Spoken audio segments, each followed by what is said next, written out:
Assalamualaikum warahmatullahi wabarakatuh. Perkenalkan, nama saya Ilda Almonda, NIM 18231013, Prodi Pendidikan IPA B UNP 2018, mata kuliah Bioteknologi, dosen pengampu Dr. Skunda Dilia Rosta MPD.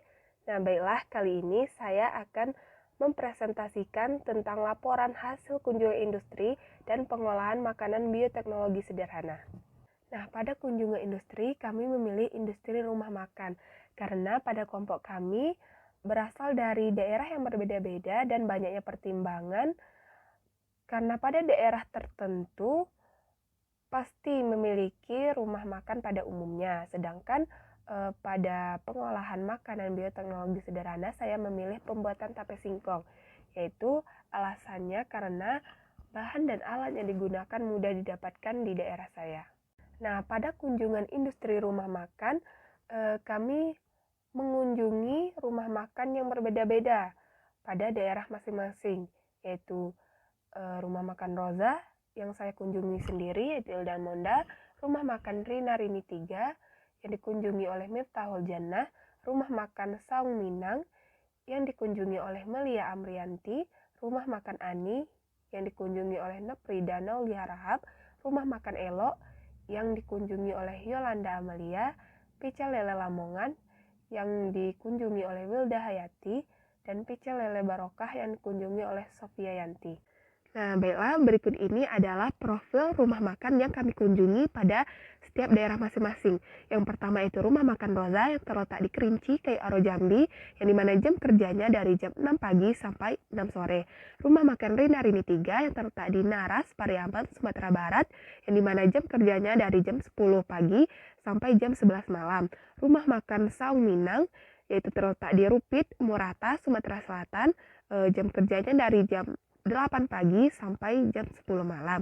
Rumah makan Ani yang terletak di Sibolga, Medan, Sumatera Utara, jam kerjanya dari jam 9 pagi sampai jam 10 malam.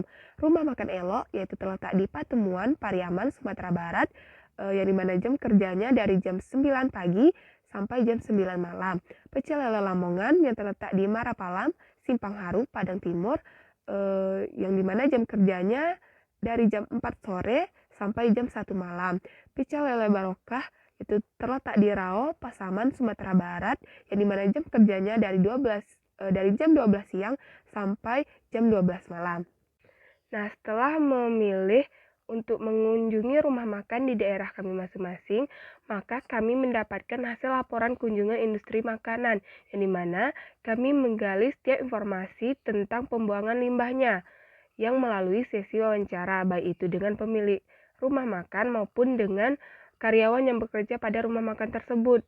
Nah, ada 3 aspek yang kami tanya atau yang kami khususkan untuk mencari informasinya, yaitu yang pertama pengolahan limbah organik, yang kedua pengolahan limbah anorganik, sedangkan yang ketiga yaitu pembuangan bekas air cuci piring atau air sabun. Nah, kita mulai dari yang pertama, yaitu pewawancaranya saya sendiri, Ilda Almonda, yang dimana pada rumah makan Roza, limbah organik dibuang di sungai, sedangkan limbah anorganik ditampung lalu dibuang dengan menggunakan jasa mobil sampah. Dan air sabun atau pembuang bekas air cuci piringnya disalurkan atau dibuang ke sungai. Yang kedua yaitu Miftahul Jannah, yang dimana sampah organik dikumpulkan lalu diberikan kepada peternak, sedangkan sampah anorganik dikumpulkan pada satu ember lalu dibakar. Dan air pencuci piringnya dibuang ke got-got dekat rumah makan tersebut. Yang ketiga yaitu Melia Amrianti, limbah organik diuraikan oleh bakteri, sedangkan limbah anorganik ditampung lalu diangkut oleh jasa mobil sampah. Pembuang bekas air cuci piring dibuang ke sungai. Yang keempat yaitu Neprida Naulia Rahab, yang dimana limbah organik diberikan ke peternak, sedangkan limbah anorganik dibuang ke tempat sampah, lalu dibuang ke sungai. Sedangkan pembuangan bekas air cuci piring disalurkan atau dibuang ke sungai. Yang kelima yaitu Yolanda Amelia, yang dimana sampah organik dikumpulkan pada sebuah lubang yang digali khusus untuk membuang sampah-sampah organik, sedangkan sampah anorganik ditampung lalu diangkut oleh jasa mobil sampah, dan air pencuci piringnya dibuang ke saluran yang sudah digali. Selanjutnya yaitu Wilda Hayati, yang dimana sampah organik dikumpulkan lalu ada jasa sampah yang menjemputnya. Sedangkan pengolahan limbah anorganik ditampung lalu dibakar, dan air pencuci piring dibuang ke got-got. Yang terakhir Sofia Yanti, yang dimana pengolahan limbah organik dikumpulkan dalam satu lubang yang digali khusus untuk membuang sampah-sampah organik. Sedangkan pengolahan limbah anorganik dibuang ke tempat sampah umum yang sudah disediakan oleh masyarakat. Air pencuci piring dibuang ke tanah, yang dimana tempat cuci piring dalam satu ember.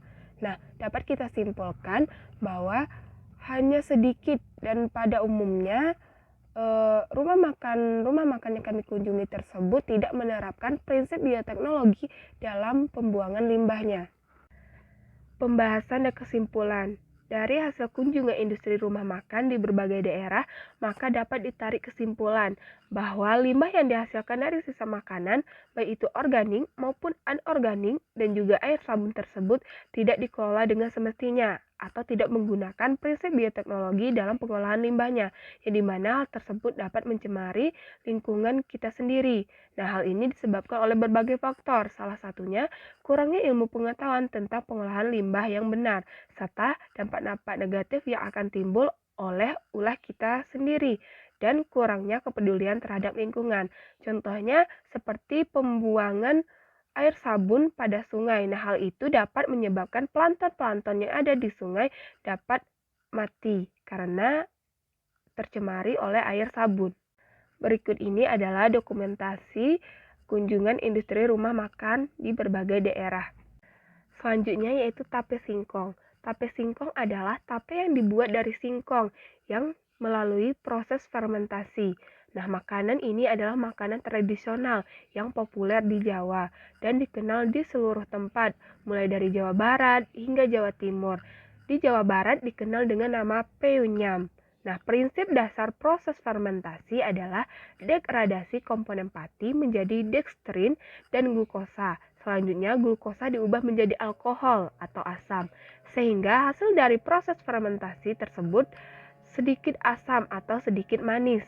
Alat dan bahan yang kita gunakan dalam pembuatan tape singkong yaitu yang pertama, alatnya pisau, panci kukus, plastik, ember, kain lap, kompor, penyaring, piring, sendok, garpu, dan wadah penyimpanan.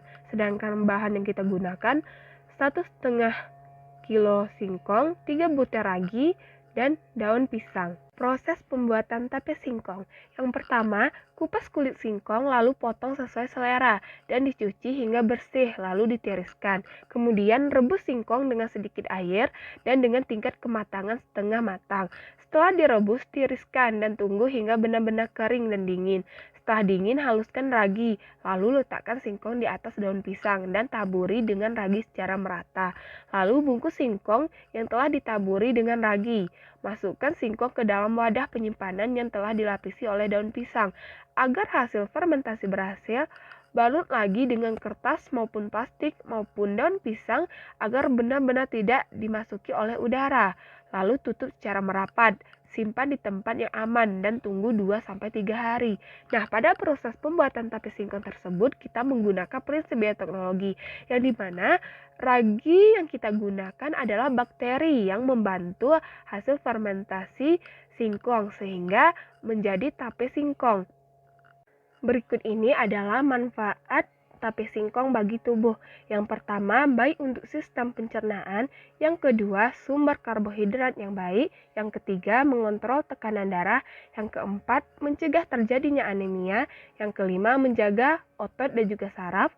Yang keenam, sumber nutrisi bagi tulang dan sendi. Dan yang terakhir, yang ketujuh, yaitu membuang racun dalam tubuh. Nah, sebelum itu, kita juga harus ingat tidak boleh mengonsumsi tape terlalu sering karena dapat menyebabkan kita terkena sakit perut. Hal ini disebabkan oleh kandungan alkohol dalam tape yang dapat meningkatkan risiko masalah pada darah seperti keracunan hingga stroke dan juga terkena virus atau bakteri apabila fermentasinya tidak dilakukan secara bersih. Nah, ini adalah hasil serta dokumentasi tape singkong yang saya buat sendiri di rumah dengan melalui tahapan-tahapan yang sudah saya jelaskan tadi. Baiklah, sekian presentasi dari saya. Terima kasih atas perhatiannya. Mohon maaf jika ada kesalahan. Assalamualaikum warahmatullahi wabarakatuh.